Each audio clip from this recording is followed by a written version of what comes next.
Donc chacun ses traditions, on doit respecter la tradition des autres. Moi, quelqu'un qui ne boit pas par conviction, je l'accepte. Mais si j'ai envie de boire une bière, je bois une bière. Qui a donné son cœur à Dieu et qui réagissait comme j'allais dire comme un pentecôtiste, parce que lorsqu'on priait ensemble, il disait Amen, il disait Alléluia, et voilà. Mobutu disait Alléluia, Amen. Oui. Chers téléspectateurs du micro du pasteur Bobo, partout où vous êtes à travers le monde, nous vous disons bonjour ou bonsoir. Ça dépend de l'heure à laquelle vous nous regardez. Nous sommes à Bruxelles, Bruxelles, capitale de la diaspora congolaise, mais aussi capitale de l'Europe. Nous sommes avec Jean-Louis Jaé, le patriarche, un doyen, Jean-Louis Jaé, que vous connaissez, Jean-Louis Jaé qu'on ne peut pas présenter dans le monde évangélique mondial. Jean-Louis Jaé a été au Congo. Il est même le dernier pasteur à avoir été avec le maréchal Mobutu au Congo. Jean-Louis Jaé a côtoyé beaucoup de présidents africains. Il a fait beaucoup de croisades en Afrique, au Congo et dans le monde. Nous sommes avec lui. C'est un plaisir pour nous de l'avoir en exclusivité. Bonjour, pasteur Jean-Louis Jaé. Bonjour mon frère, bonjour. On vous suit partout à travers le monde. Comment vous vous portez, pasteur? Et je vais bien, par la grâce de Dieu. Je voyage toujours. Je rajoute toujours un pays de plus à mes 55 pays. Donc, où j'ai prêché l'évangile. Et voilà, évidemment, je ne cours plus comme je courais il y a 20 ans ou il y a 30 ans. Mais je continue de prêcher l'évangile.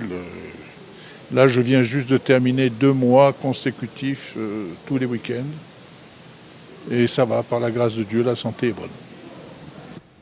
Comment êtes-vous arrivé aux Zaïre de l'époque, en RD Congo? Je suis arrivé au Zaïre après avoir refusé pendant au moins 2 ans des invitations qui me venaient toutes les semaines par courrier pour aller faire une mission là-bas. Et par des circonstances particulières, un jour j'ai senti que c'était le moment de Dieu. Et j'ai débarqué là-bas à Kinshasa. Et ma première mission, je l'ai faite avec le pasteur Aïdini. Aïdini Nabal. Voilà, Aïdini. Et on a fait un culte dimanche matin chez lui.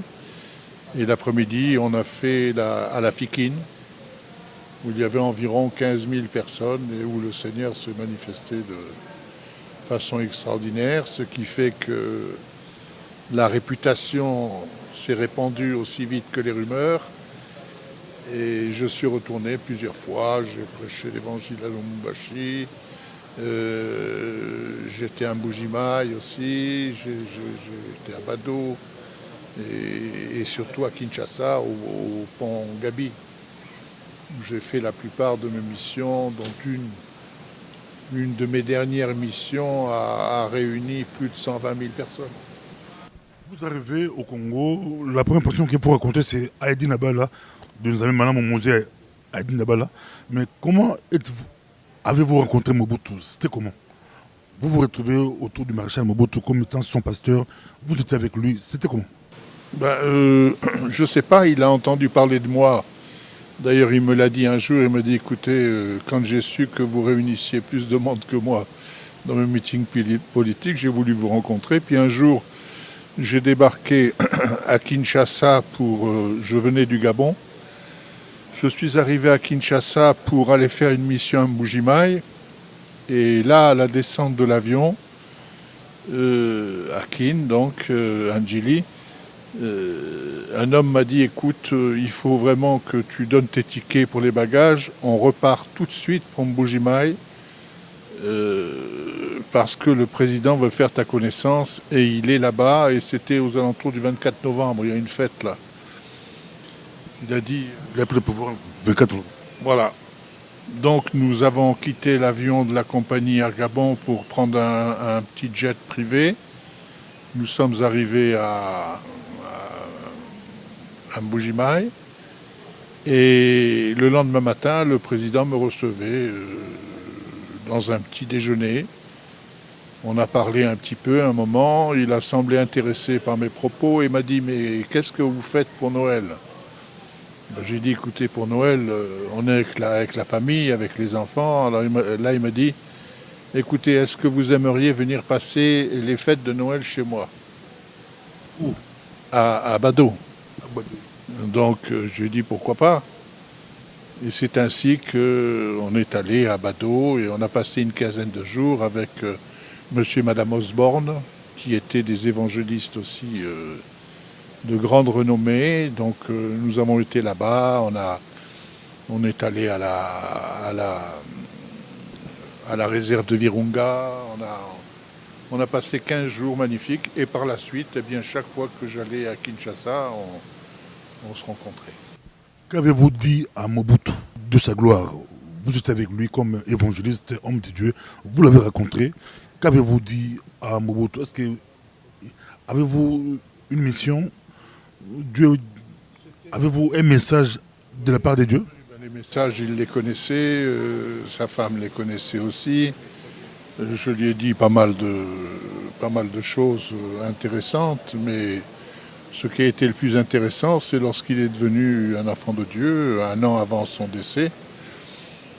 Et puis j'ai eu l'occasion, le privilège d'être à ses côtés jusqu'à sa dernière minute au Maroc.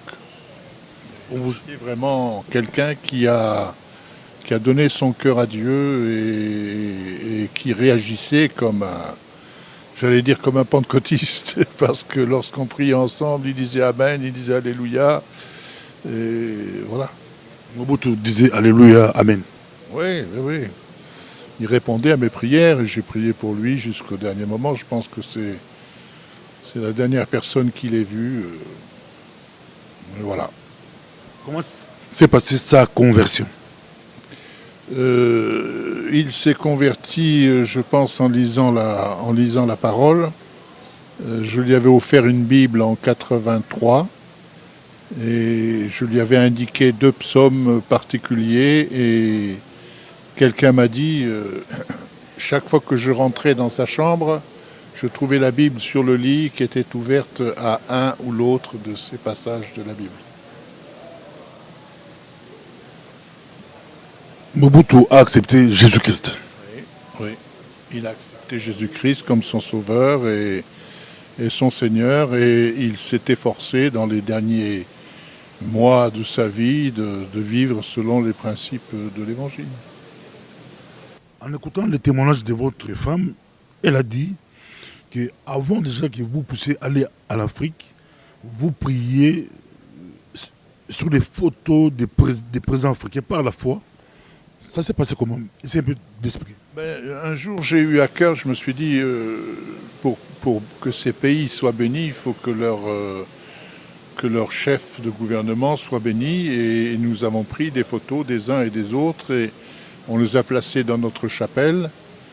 Et j'ai prié, on a prié pour eux. Et puis 2-3 ans après, les portes se sont ouvertes, mais on n'a pas cherché à rencontrer qui que ce soit. On n'a jamais demandé ni une audience, ni quoi que ce soit. Ça s'est fait comme ça. Je pense que Dieu nous a conduits d'abord à prier pour les gens.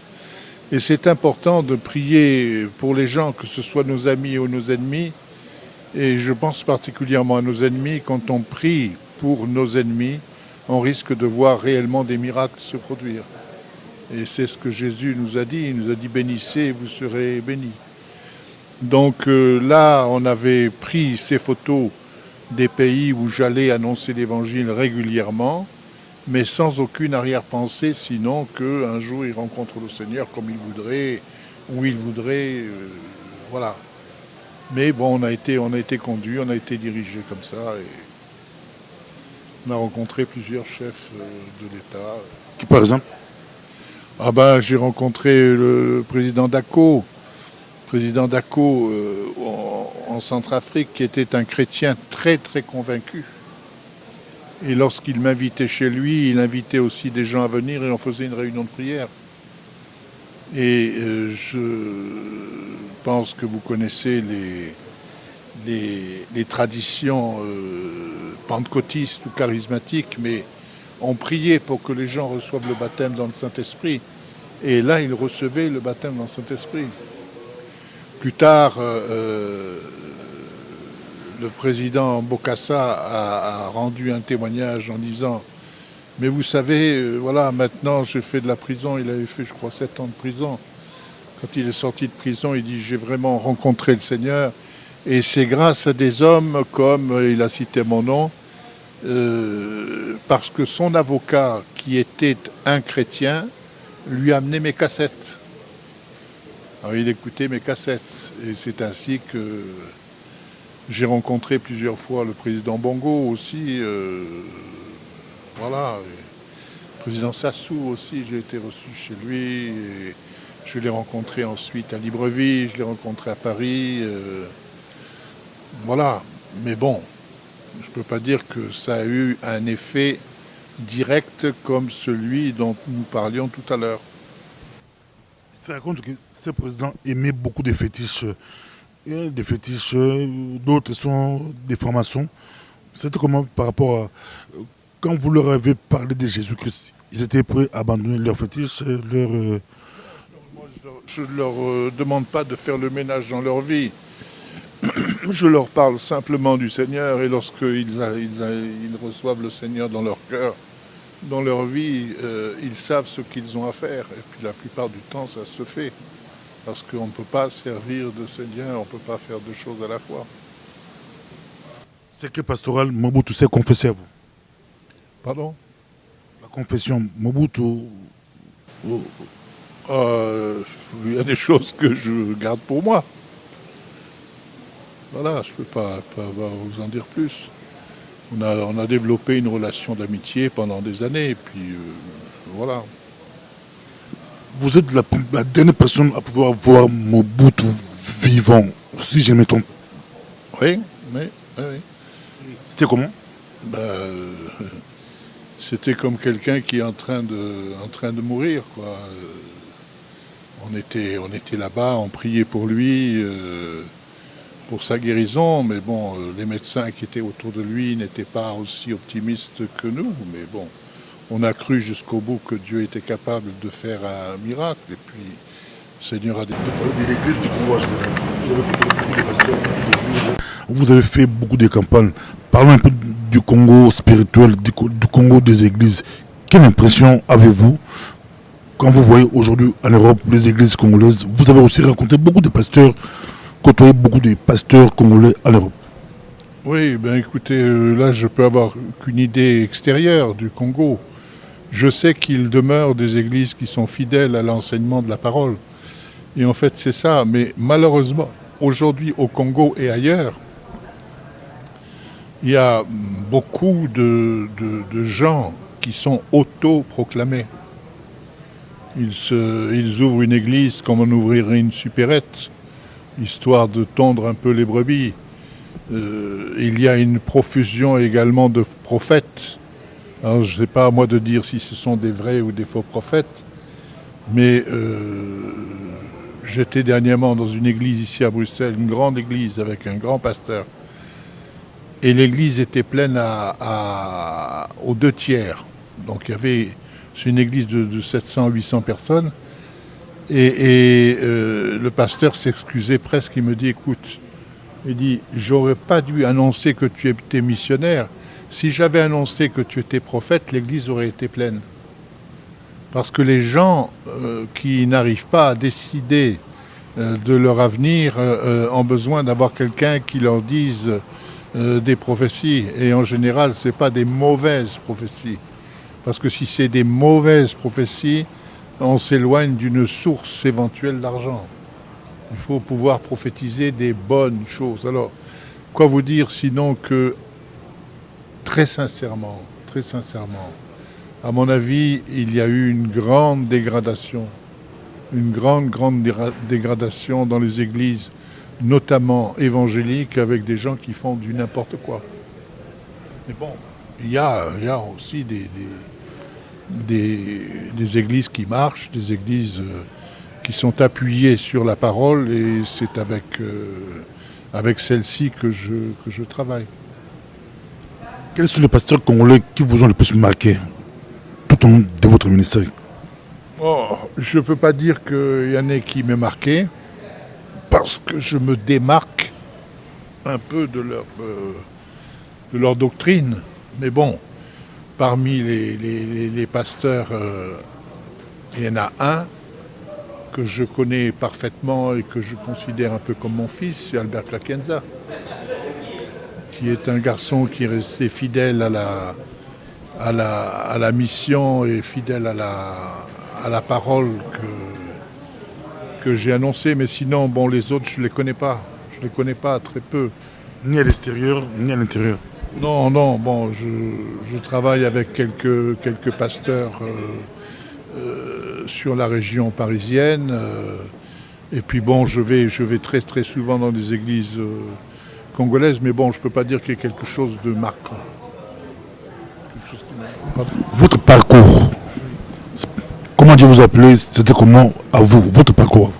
Mon parcours, il a commencé en 70 et bon, il terminera un de ces jours. Mais j'ai fait beaucoup de choses. Et j'ai voyagé dans 55 pays. Dans 55 pays où j'ai prêché l'évangile. Parce que sinon, j'ai visité 90 pays. Mais même à l'heure actuelle, je suis connu un peu partout. Et je prêche, c'est tout ce que je fais. Je monte sur l'estrade et je prêche. Votre conversion, ça s'est passé comment? Ah, ma conversion. Ma conversion s'est passée, un jour j'étais dans la cuisine chez mes parents, un samedi après-midi, et puis j'étais catholique à l'époque, enfin catholique non pratiquant, et j'ai eu l'impression que le Seigneur me parlait, et moi j'avais fait un pacte personnel, je m'étais dit voilà, j'ai 17 ans, j'espère vivre au-delà de 60 ans, mais jusqu'à 60 ans, je veux faire ce que je veux de ma vie. Et après 60 ans, j'irai à la messe 2 fois par jour, histoire de me préparer pour le ciel, comme on avait cette notion du ciel et de l'enfer qui était profondément incrustée en nous par les traditions. Et là, le Seigneur m'a parlé et m'a dit « Mais tu attends 60 ans, pourquoi? Tu sais que tu peux être sauvé gratuitement. J'ai porté tes péchés et tes maladies il y a 2000 ans. Il y a 2000 ans déjà que ton salut a été programmé. Pourquoi est-ce que tu attends 60 ans ?» Et là, je peux dire que mes yeux se sont ouverts. Et puis, ma vie a totalement changé. J'étais un jeune homme de 17 ans qui aimait bien la vie, qui aimait bien faire tout ce qu'un garçon de 17 ans fait. Et je peux dire que là, j'ai rencontré le Seigneur et ma vie a totalement changé. Je me promenais avec mon Nouveau Testament sur moi, je lisais la Bible tous les jours, je priais, j'ai commencé de m'intéresser à la jeunesse et notamment à la jeunesse de notre Église. Mais 2 mois après ma conversion, j'ai entendu nettement le Seigneur me dire « Je veux qu'un jour tu sois missionnaire ». Et pour moi, la mission, c'était partir en Afrique. Et on se préparait à partir en Afrique avec mon épouse et nos enfants. En 70, nous aurions dû partir quelque part pour devenir missionnaires et prêcher l'évangile en Afrique. Mais on a eu un problème de santé avec notre fils, notre garçon, et on n'a pas pu y aller. Et ce n'est que en 77, 78 que les portes de l'Afrique m'ont été ouvertes. Elles sont toujours ouvertes. À l'heure actuelle, nous construisons des puits pour amener l'eau dans les villages au Togo. On est en train d'en construire un autre avec le pasteur Reynaud en Côte d'Ivoire. Et voilà, on est connu, on reçoit des témoignages quasiment tous les jours de ce que le Seigneur fait. Et dernièrement, je demandais à un de mes amis, je lui disais, mais écoute, tu veux que j'aille avec toi en Centrafrique pour rencontrer le président. Mais qui est-il? Mais il me dit, mais c'est ton petit-fils. Je dis, comment mon petit-fils? Il me dit, oui, c'est ton petit-fils. Il dit, parce que moi, c'est mon fils spirituel et moi, je suis ton fils spirituel. Alors il dit, c'est ton petit-fils. On a reçu des témoignages, on en reçoit encore pratiquement toutes les semaines. On rencontre des amis. Ah, mais moi, vous voyez cet homme-là qu'on a rencontré, je ne l'ai jamais vu. Mais il a écouté mes cassettes depuis l'âge de 3 ans. Son père priait chez vous? Oui, mais bon, ça, j'ai pas voulu le contrarier, mais j'ai jamais eu d'église à Paris. J'allais dans une église à Paris, mais je n'ai jamais eu d'église à Paris. Mais bon, voilà. On le suit, nous sommes avec... mais est-ce que Pasteur Jean Louget a beaucoup d'argent? Vous avez côtoyé beaucoup de présidents, les Bongo, les Mobutu, c'était des personnes très... On les connaît, ils étaient vraiment... Ils avaient la générosité. Est-ce que Pasteur Jean Louget a beaucoup d'argent? Un jour, ma femme a téléphoné à Paris au président, à la présidente. Puis la présidente lui a passé le président. De quel pays? Pardon? Quel pays? Ah, on était en France. Et c'était le président de votre pays. Et elle lui a dit, écoutez, monsieur le président, alors il a dit, mais comment on ne se voit plus, tout ça? Il dit, mais écoutez, monsieur le président, on sait que quand vous êtes en voyage, vous êtes très, très occupé. Il dit, mais vous savez que pour vous, il n'y a pas d'occupation. Vous venez chez nous quand vous voulez, chez vous. Parce que vous n'êtes pas comme les autres. Vous n'êtes pas de ceux qui demandent. Alors, je vais vous raconter une autre histoire. Je fréquentais un Congolais qui était très, très riche. Il s'était enrichi par le moyen d'actes de sorcellerie ou de je ne sais quoi. Et était très riche. Et il a acheté une concession de limousine en Angleterre. Il a confié ça à un membre de sa famille et le membre de sa famille n'a pas su faire tourner cette concession de limousine. Je lui ai fait dire par un de mes amis, j'ai fait dire, écoute, si tu dois vendre tes voitures, offre-moi une Rolls-Royce. En plaisantant, parce que je ne me voyais pas faire quoi que ce soit avec une Rolls-Royce. Et il m'a fait répondre, il a dit, mais toi, si tu avais su faire avec les fréquentations que tu as eues, mais tu serais archi-milliardaire. Parce que tu sais pas comment faire, tu sais pas comment demander. Alors, pour répondre à votre question indirectement, on n'a jamais rien demandé à qui que ce soit. À aucun chef d'État. On n'a jamais demandé, on n'a jamais monnayé nos services, on n'a jamais rien fait. Un président, même si vous ne le demandez pas, le président africain donne. Ça a arrivé. Mais pas aussi... oui, pas aussi fréquemment que... Merci beaucoup. Nous sommes presque à la fin. Ça a été un plaisir pour nous.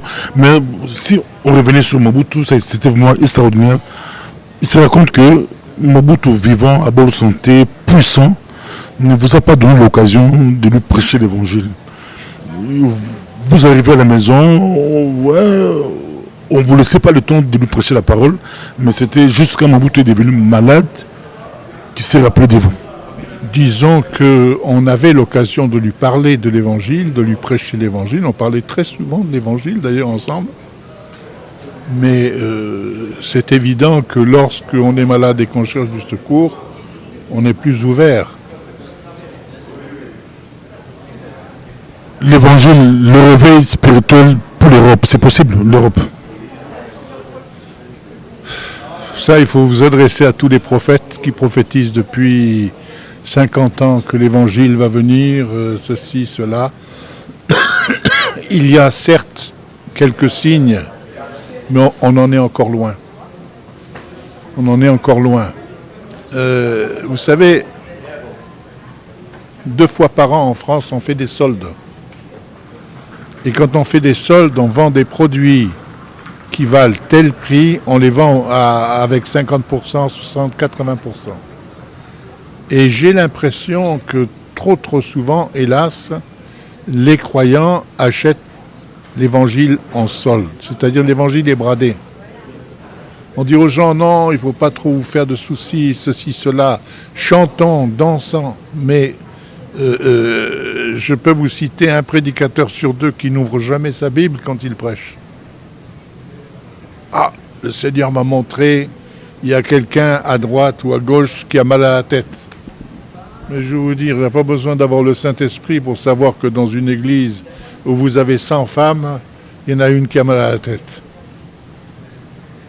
Ou alors le Seigneur me montre qu'un tel, là, de ce côté-là, pas précisément de ce côté-là, il y a quelqu'un qui souffre de l'estomac. Mais il n'y en a pas qu'un qui souffre de l'estomac, il y en a 50 qui souffrent de l'estomac. Alors, les gens aiment ce spectacle. Ils aiment ce spectacle, ils aiment chanter. Vous mettez un groupe de chant dans une église, si c'est un groupe de chant renommé, l'église va être pleine. Vous mettez un prédicateur qui prêche l'évangile, qui prêche la parole, qui prêche avec sa Bible en main, avec des versets bibliques en essayant d'expliquer, vous n'avez pas un tiers des gens qui viennent. Alors, pour moi, ce n'est pas un signe de réveil. Maintenant, vous avez autre chose. Billy Graham, qui a été le grand évangéliste du XXe siècle, a dit, il était très informatisé et autres, il dit, seuls 5% des 100 personnes qui s'approchent pour prendre une décision de suivre le Seigneur, seuls 5% demeurent fidèles dans une église au bout d'un an. Où sont passés les 95%? Il y a eu une espèce de convention, une espèce de conversion émotionnelle. Vous avez un évangéliste qui s'appelait Moody. Avec l'évangéliste Moody, au bout d'un an, il y avait 20% qui demeuraient dans l'église. Et vous avez un autre évangéliste qui s'appelait Charles Finney, en 1700 et quelques, qui était vraiment un revivaliste, 85%. Vous voyez, entre 85 et 5%, il y a 80%. Quelle était la différence? La différence, c'est que vous demandez aux gens de prendre une décision, ils lèvent la main, et ils peuvent être sauvés. Ils peuvent être sauvés. Je sais qu'il y a des gens, ils ont levé leurs mains et ils sont encore fidèles des dizaines d'années derrière. Mais les gens lèvent la main parce que les autres lèvent la main. Mais ce n'est pas ça une conversion. Du temps de Finney, les repentis pouvaient rester 3 jours à l'église sur ce qu'on a appelé le banc des pénitents, à pleurer sur leur vie, à confesser leurs péchés, à regarder, à examiner leur vie. Il y avait un véritable nettoyage qui se produisait. Aujourd'hui, c'est tout en surface. Les nouveaux croyants, la plupart, ils veulent avoir les bénéfices de l'évangile, mais ils ne veulent pas en payer le prix. Alors, avec ce genre d'évangélisation, on n'est pas prêt de voir un réveil profond. Je ne dis pas qu'il n'y aura pas de réveil, je ne dis pas qu'il y a un réveil qui va venir. Mais ceux qui proclament le réveil, ils le proclament tous les dimanches et il n'y a rien qui se produit. Il n'y a rien qui se produit parce qu'il faut aller chercher dans les racines de l'évangile, il faut reprêcher l'évangile et il faut surtout montrer l'exemple par notre vie de ce que nous vivons pour qu'il y ait un véritable réveil. Personnellement, je me dis, si les choses continuent d'aller comme ça, on n'aura pas de réveil. On aura une illusion du réveil. Alors il y aura des foules qui vont assister, qui vont aux églises. Mais ce sont des gens qui sont prêts à avoir des droits, mais ils ne veulent pas accepter les devoirs. Or, quand vous prenez une pièce d'1 euro, vous avez un côté pile, un côté face. Et dans la vie du croyant, s'il y a la foi, il y a aussi la souffrance. Bosco, ce soir. Là où il y a la foi et la souffrance, c'est-à-dire il y a un prix à payer. Quand l'Église sera prête à payer le prix, alors le réveil viendra. Amen. Il y a des anecdotes, on pourra terminer. Vous pouvez éclairer. Vous arrivez à Kin, vous faites plein. C'était plein dans des stades, plein partout, plein dans des campagnes. C'était vraiment plein. Mais les gens se sont posés beaucoup de questions. Les pasteurs avaient une compréhension de voir les choses, la doctrine, entre votre doctrine et la doctrine que vous avez trouvée sur place. Sur place, c'était beaucoup plus des pentecôtistes. Vous venez de France. Vous étiez pentecôtiste ou vous étiez... Non, je n'ai jamais été pentecôtiste. Jamais été pentecôtiste. Je n'ai jamais fait partie des assemblées de Dieu parce que j'étais indépendant. Mais est-ce que Dieu est pentecôtiste? Est-ce que Dieu est religieux?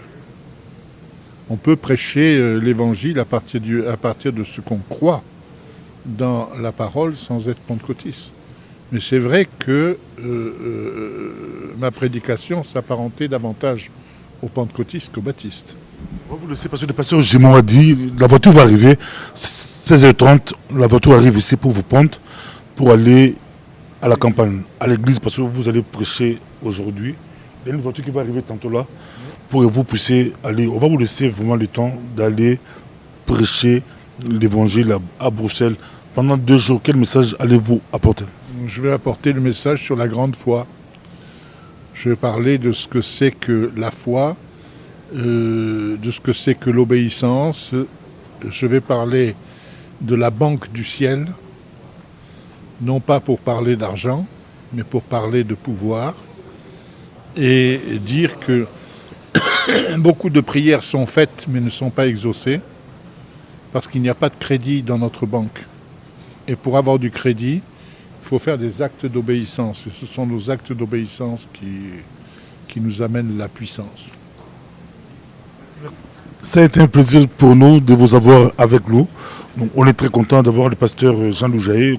Comme on l'a dit, à l'époque, les gens se sont posés beaucoup de questions au Congo, en Amérique. D'autres disaient, mais c'est un pasteur qui prêche avec puissance, avec des guérisons. Mais comment le pasteur français, vous, c'est plus facile de prendre une bière. Or, le pasteur congolais, c'était impossible. Il a eu beaucoup de coopération. On ne comprenait pas beaucoup de miracles, beaucoup de guérisons. Mais vous pouvez prendre une bière sans problème. Vous, le pasteur français, le pasteur congolais ne touche même pas à une bouteille de bière. Pour eux, si vous touchez à une bouteille de primus, vous allez aller tout droit à l'enfer. Eh bien, je vais alors, si j'étais jugé par les Congolais, j'irais probablement en enfer. Parce que je suis français. Vous avez rencontré ces problèmes au Congo à l'époque? Pardon? Vous avez rencontré ces problèmes à l'époque où pour vous c'était facile de prendre une bière et les Congolais c'était... Oui, ben, parce que je suis français. Donc chacun ses traditions, on doit respecter la tradition des autres. Moi, quelqu'un qui ne boit pas par conviction, je l'accepte. Mais si j'ai envie de boire une bière, je bois une bière. Ça me gêne pas. Devant le pasteur? Pardon? Devant le pasteur? Oui. Quand je vais manger au restaurant avec le pasteur, un jour j'étais avec un Américain. Les Américains ne boivent pas, soi-disant. Alors j'étais avec mon collaborateur, je lui dis fais attention, on va manger avec lui, mais il ne faut pas prendre d'alcool parce qu'eux, ils ne boivent pas d'alcool. Donc on prend un coca. Et lui, il prend un demi-litre de rosé. L'Américain. Prend un demi-litre de rosé. Il dit, mais comment? Il dit, vous les Français, vous ne buvez pas de vin? On lui dit, non, on ne boit pas de vin. On l'a vu se taper sa bouteille de rosé tout seul.